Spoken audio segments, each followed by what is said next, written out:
Hello third same students of plastics technology department Chhoturam polytechnic Rohtak. बच्चों, जैसे आपको पता ही है कि इस टाइम इंडिया जो है एक मुश्किल से गुजर रहा है वायरस की वजह से, और जिसका जो इलाज है फ़िलहाल वो है सोशल डिस्टेंसिंग। इस वजह से सब डिपार्टमेंट्स ने इंक्लूडिंग टेक्निकल एजुकेशन डिपार्टमेंट अपने जो भी क्लासेस वगैरह हैं वो इन द कॉलेजेस बंद की हैं। But definitely we are living in the world of technology, तो हम घर पे रह के तो पढ़ ही सकते हैं। तो इस कॉन्टेक्स्ट में आज मैं आपको पढ़ाना चाह रहा हूँ एक लेक्चर, एक चैप्टर आपके सिलेबस का, that is polymer blends and alloys. It is a part and parcel of your syllabus, और उसके पहले तक की चीज़ें मैं आपको पढ़ा चुका था क्लास के अंदर। इसके आगे के जो भी होंगे, जो अगले चैप्टर हैं, various polymers like conducting and biopolymers, opto electronic polymers and all that, in subsequent days हम कवर करेंगे। इसके पहले जो था रिनफोर्स्ड प्लास्टिक्स, और उसके पहले speciality plastics and some engineering plastics, वो हम ऑलरेडी क्लास में कवर कर चुके हैं। फिर भी अगर आपको कोई दिक्कत होगी तो हमने एक व्हाट्सएप ग्रुप बनाया हुआ है आपका, जिसके मेंटर मिस्टर प्रदीप हैं और कई बच्चे भी हैं, और मैं भी हूँ उसका admin.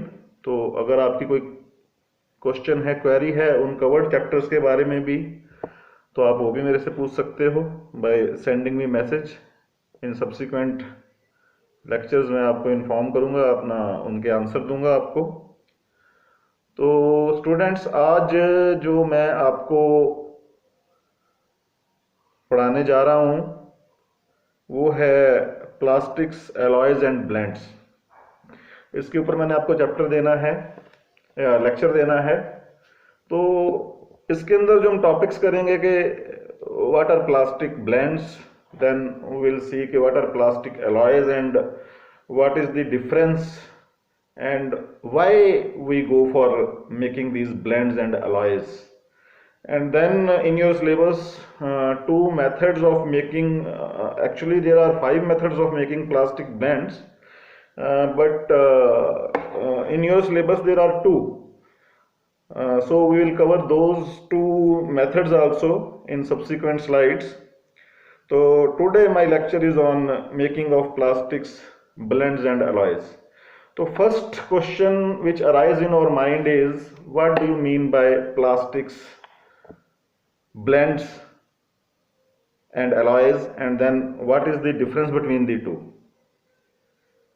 So students, then why we go for them? So all these answers we'll see in this subsequent deliberations. So first of all, as you are a student of plastics technology, there are two terms. One is polymer and one is plastic. I know you are very much clear of the difference between the two, but anyway, I'll like to give you, to differentiate between the two, we can say in one line that all plastics are all plastics are polymers, but not vice versa. What I mean to say is that all plastics are polymers, but all polymers are not plastics, because plastics are, if we will go into the detail, then it requires another lecture on plastics. But anyway, we can say, we can summarize the term that the condensed form of carbon is called plastic, or you can say that all synthetic polymers which have a unique behavior towards heat, they are called plastics. If we will cover polymers, then they may be natural, they may be synthetic, and they may be rubbers also. Then again, rubbers may be natural and they may be synthetic. So that is a wide spectrum of polymers. I am not going to discuss that much. The only difference is because sometimes you know that plastic blends and polymer blends, they are used interchangeably. So it was my duty to get you clear what is the difference. So in between my this deliberation, I may use the word polymer or I may use the word plastic, but the meaning is same. Means I am discussing about the plastics blends and alloys. In your syllabus there are certain blends with rubbers also, that we will discuss it later on. So first question which arises in our mind is, what are plastic blends, or you can say what are polymer blends?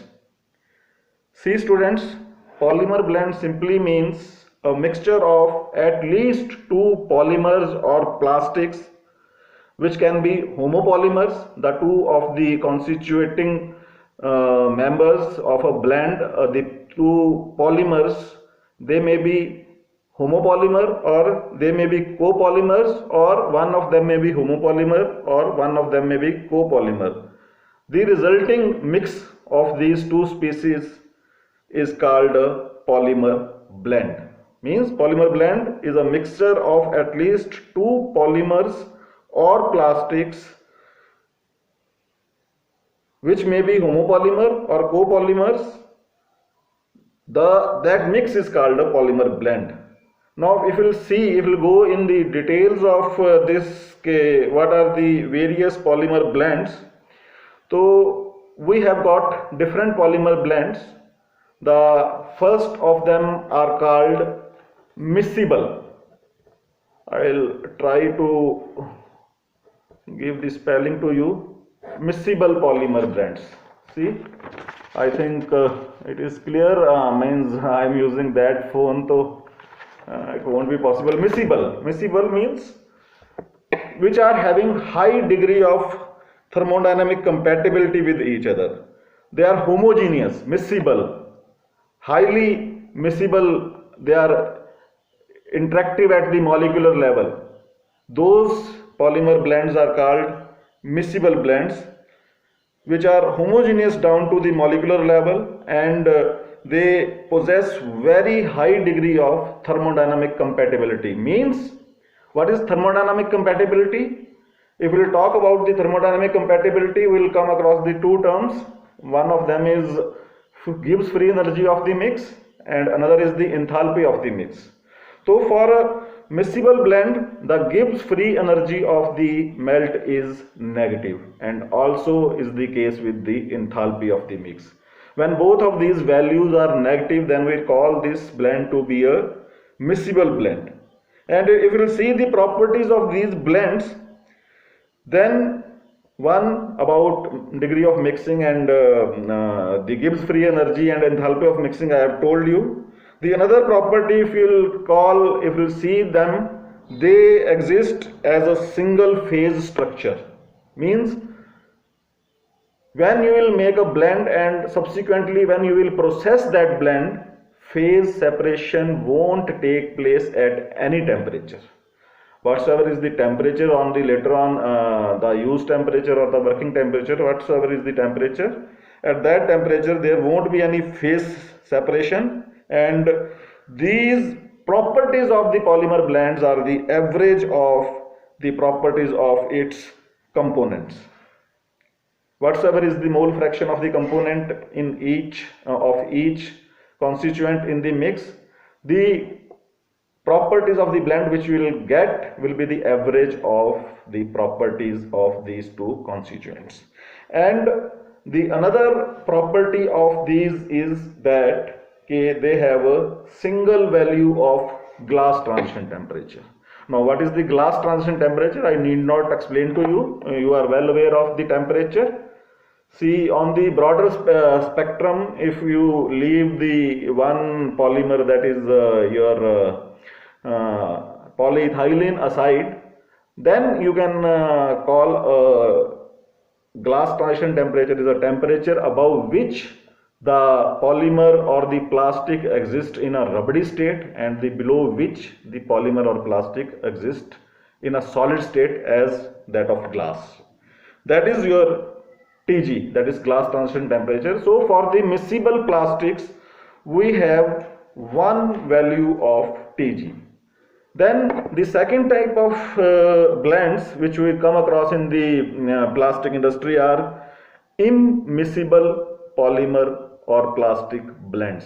Immiscible means those blends which are not miscible with each other. Then see, again, immiscibility, when we talk, we come across two type of immiscibilities. One is fully immiscible and one are partially immiscible. That we will say one by one. Well, we'll take one by one.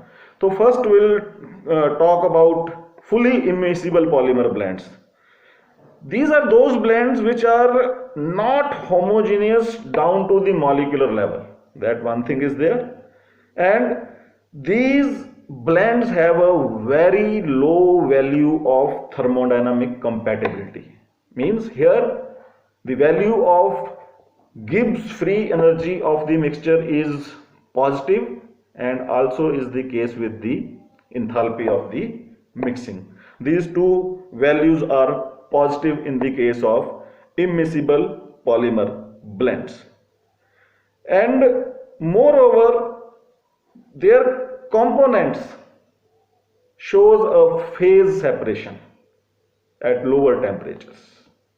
At high temperature they may show some sort of mixing that may not again on the molecular level, but when you will make a product of these immiscible blends, then in that end use product definitely phase separation will take place, and resulting in poor mechanical properties, that product won't be of any use to us. So those polymer blends are called immiscible blends. The example which I can give for these immiscible blends, they include the blends of nylon with ABS. Then another example is nylon with PP and nylon with polyphenylene oxide. These three blends are highly immiscible blends of no use. And if I talk about miscible blends, sorry, I forget to give you the example for that. Very less examples are there because majority, that we will discuss later on, what is the majority of the blends, in what state they occur, what is the miscible level of the most of the available polymer blends. But miscible polymer blends, as far as they are concerned, the example which I can give you is the blend of polystyrene with polyphenylene oxide. A blend of polystyrene with polyphenylene oxide is highly miscible, and these blends are very rare. The third type, which is the most important type of the blend, which is of importance industrially, is partially miscible blends, or you can say those are compatible blends. Now, what are these partially miscible blends? These are those blends which are not miscible with each other for all compositions and all temperatures, but for certain useful range of temperatures and compositions they are miscible.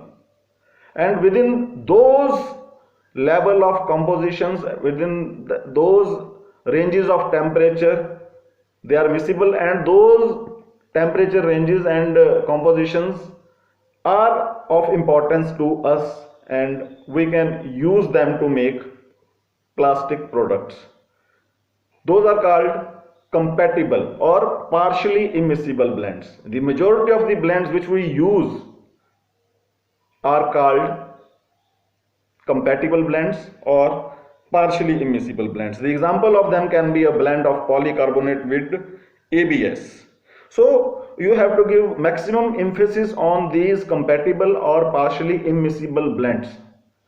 The details we will discuss, why they are of importance, and from these blends we will come to the conclusion, or we will come to the example of alloys. Till now I have not discussed with you the difference between alloys and blends. That I will discuss subsequently in the subsequent time in this slide only. Another third type of polymer blends are called homologous blends. Homologous blends. What are these homologous blends? These blends are the blends of same plastic or polymer. Means we have got Same plastic or polymer, say it is a blend of HDP with HDP, or it is a blend of PP with PP, then what is the difference? The difference lies in the molecular weight distribution. Now, what is molecular weight distribution? That you are aware of, you have studied in the polymer science chapters. So when the molecular weight distribution is different, and then we mix these two constituents, these two different polymers, we end up with a blend which is called homologous blend. Then there is another type of blend which is called isomorphic, ISOMORPHIC, isomorphic polymer blend. What are these blends? These are the blends of two or more different semi-crystalline polymers, and these, I will again repeat, these are the blends which are mixtures of two or more different semi-crystalline polymers, and these blends are miscible in crystalline state as well as in the molten state. Means these blends are miscible in the crystalline state as well as in the molten state. But again I will say, as a plastic technologist, we are more concerned with the compatible polymer blends or partially immiscible blends. So we will discuss more of these blends.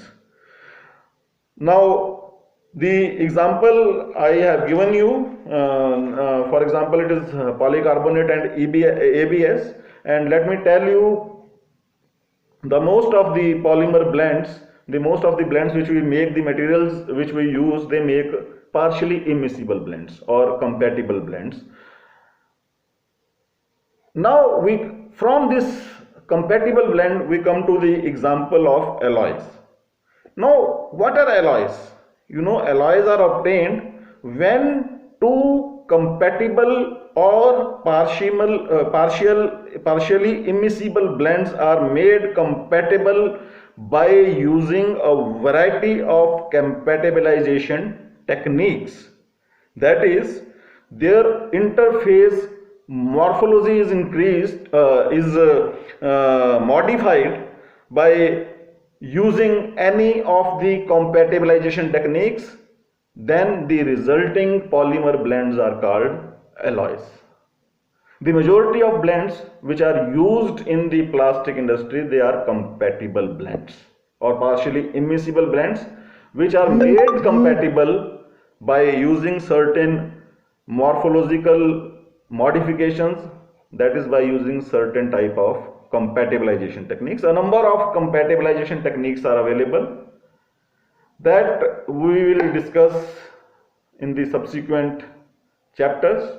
Right now, the only issue which you should understand clearly is the difference between an alloy and a blend.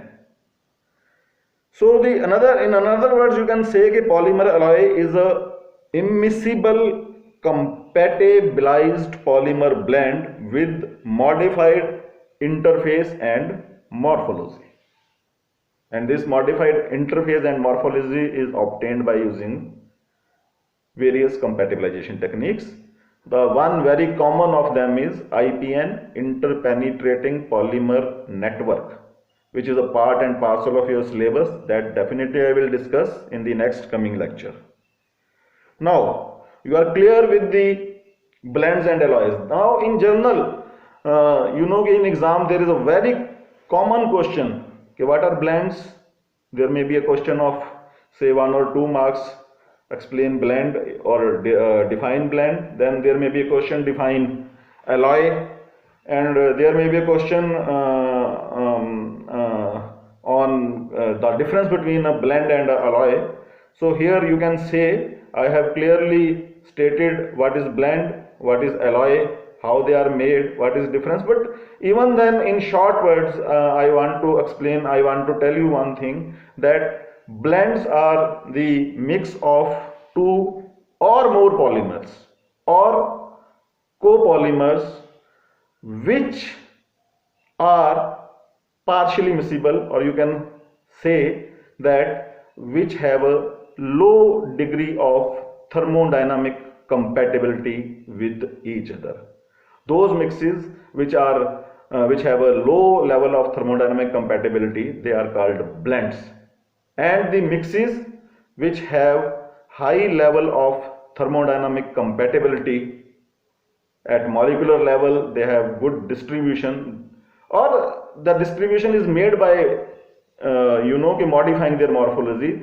Those blends are called alloys, and alloys are very much used in the plastic industry for making various products.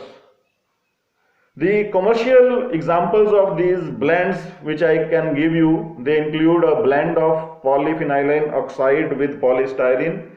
Then we have a blend of polyethylene terephthalate with polybutylene terephthalate. Then we have a blend of polymethyl methacrylate with polyvinylidene fluoride. Then if you talk about a blend of these three examples which I've given you, they are blends of homopolymer with a homopolymer. If you talk of a blend of homopolymer with copolymer, then it is a blend of polypropylene with EPDM, that is ethylene propylene diene monomer. And then there is another blend which is a blend of homopolymer and copolymer, that is a blend of polycarbonate and ABS, that is acrylonitrile butadiene styrene. So this was something about polymer blends and alloys. I think it is quite clear to you. As far as the notes of these are concerned, I will type them or I will write them, and I will send it in your WhatsApp group. Now the question arises, why we go for blends? What is the need of blends? What are their cons and what are their pros? What are their advantages and what are their disadvantages? So let me tell you, as far as disadvantages are concerned, there are not many, because if there are disadvantages, then why will go for them? Now we'll concern or concentrate on the advantages only. Or why we use them, the polymer blends. So to summarize, plastics, they are ocean full of applications. There is no activity of life which you can do without using some sort of plastic from morning to night, and even during sleeping you are sleeping on a plastic. So plastics are a part and parcel of our life. So a number of applications are there, and for those applications we require properties. Means to have certain application, we need to have a certain property from that applications. And as our applications are so vast, so the property requirements from plastics are also very vast.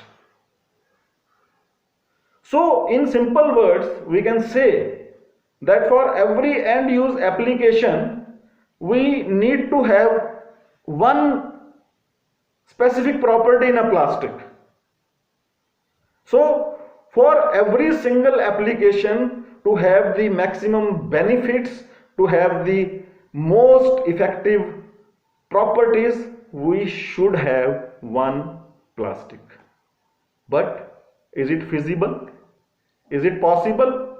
No, it is not. For every property we cannot have a plastic. But in certain applications the property requires are so much unique that you have to have those properties in that sort of applications. So to induce certain special property or a unique property in the end used product, you need to make blends and alloys. So the first and foremost application and the need of making plastic blend is to induce a particular specific property which is useful in the end use application of that particular plastic. That property may be your physical property, that property may be your chemical property, that property may be your processing property, or that property may result in the reduction of cost or enhancing the biodegradability of the polymer. So these are the requirements for which we need to go for plastic blends and alloys. For example, I give you polystyrene. It is a plastic which is very vastly used in the industries for making machine parts, for making household articles, and so many applications are there. But this plastic has one major drawback. And what is that drawback? The drawback is its poor impact strength. The polystyrene, although it is very good plastic, but its impact strength is very poor. So we need to enhance its impact strength. How it is possible, or how we obtain this? We obtain this by blending polystyrene with the butadiene rubber, an elastomer. When we mix or we make a blend of butadiene with the polystyrene, then we end up with a material called HIPS, that is high impact polystyrene. Now this polystyrene has enhanced impact properties, enhanced toughness. So this gives us many more versatile applications of polystyrene. So to induce certain specialized properties, this is one property which is impact strength. We need to have some anti-static properties. We need to have some insulating properties. Like for example, PVC is there. PVC is a very good polymer. It is good insulator of electricity, and it is the second largest plastic which is used in the industry. And it is so versatile that we can make products which are flexible as well as rigid, and it is self-extinguishing.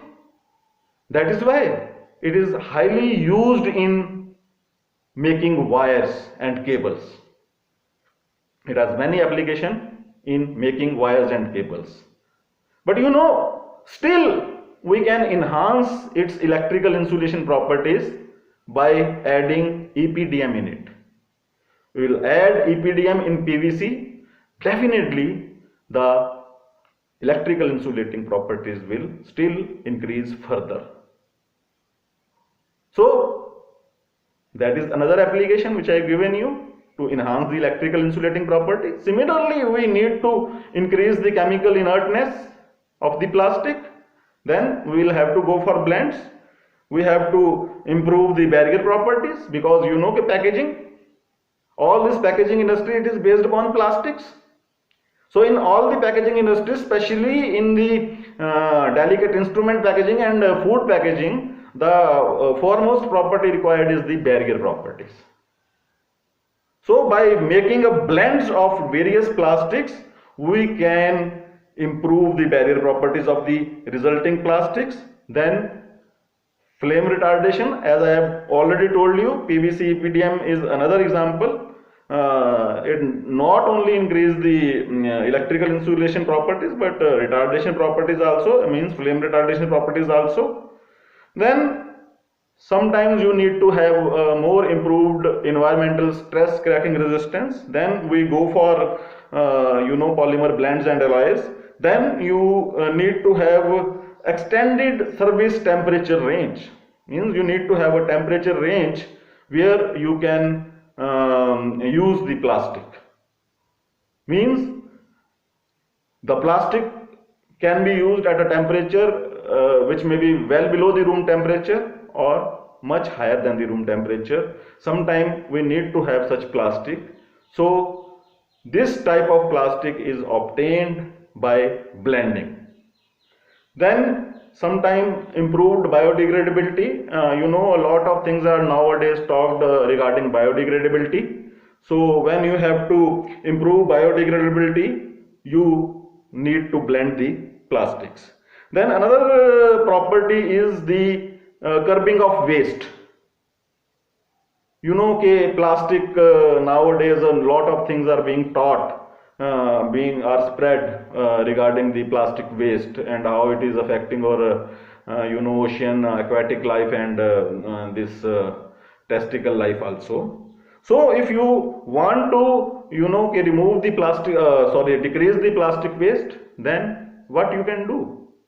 You can make a blend of waste plastic which is partially degraded also with a fresh plastic, and then accordingly you can make a product, and that will be a very useful product, and it will cover the plastic waste also.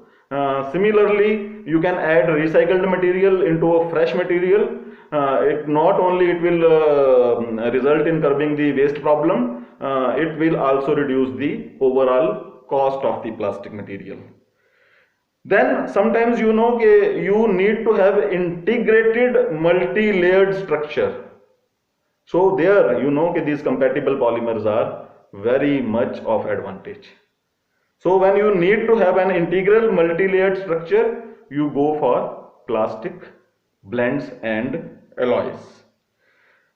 There are some requirements in which you need amorphous polymers, and plastic, if we say no plastic is 100% crystalline and no plastic is 100% amorphous. That is because of the nature, because of the macromolecular concept of the plastic. So by blending two different plastics, you can make a semi-crystalline polymer to have the properties of that of a amorphous polymer. So these are all the reasons, and moreover you can say them advantages also for what for we are using polymer blends and alloys. Means cost reduction, wastage reduction, induction of specific property, and then all these reasons make us to use plastic blends and alloys. So as far as disadvantages are concerned, they are not very much, because we should meet the end use requirement. If we are able to meet the end use requirement, it is okay. One disadvantage is, which I won't say it is a disadvantage, maybe the cost which is involved in making them. That's all. I don't see much of the disadvantages, because if we have the disadvantages, then what is the need of making all these plastic alloys and blends? So this is something regarding plastic alloys and blends. Now the next thing which comes is how we make the plastic blends and alloys. Today I'll just give you the 5 methods which are used for making plastic blends and alloys, or you can say polymer blends and alloys. These are used interchangeably. Let me tell you, plastic and polymers are used interchangeably. Similarly, blends and alloys are also used interchangeably. What is the difference? That I have told you. So there are 5 methods which are used for making blends using different species of plastics or different constituent plastics. What are those? First one is melt mixing. It is a common method. Different 2-roll mills are used, and then plastics are melted on those rolls and then mixed. Then solution blending is there using a common solvent. we can make a solution and then we can make a blend of that. Then latex mixing is there. Then in situ polymerization, which is important as far as the syllabus of Haryana State Technical Education Board is concerned. So in situ polymerization is there. This technique is used for making HIPS and then IPN, interpenetrating polymer networks. So these last two techniques, we'll talk a bit more on these two in subsequent lectures. As far as the definition and the types and advantages are concerned, that I have given you. So that is all for this lecture. We'll meet in the next lecture. Thanks. Be careful. Keep a social distance, but keep studying also. See, now technology has advanced. We have got so many websites are there. There are so many sites are there on which the lectures on various plastics, their materials, then mold design and everything, they are available on the net, even processing techniques, and some links we have already sent you on your WhatsApp group. So you go through them and keep studying, but make a social distance. Don't come in contact with each other. It is a problem which is for the time being, and definitely we will win this problem, and again we will assemble in the class and normal lectures we will take. Thanks for now. Good day.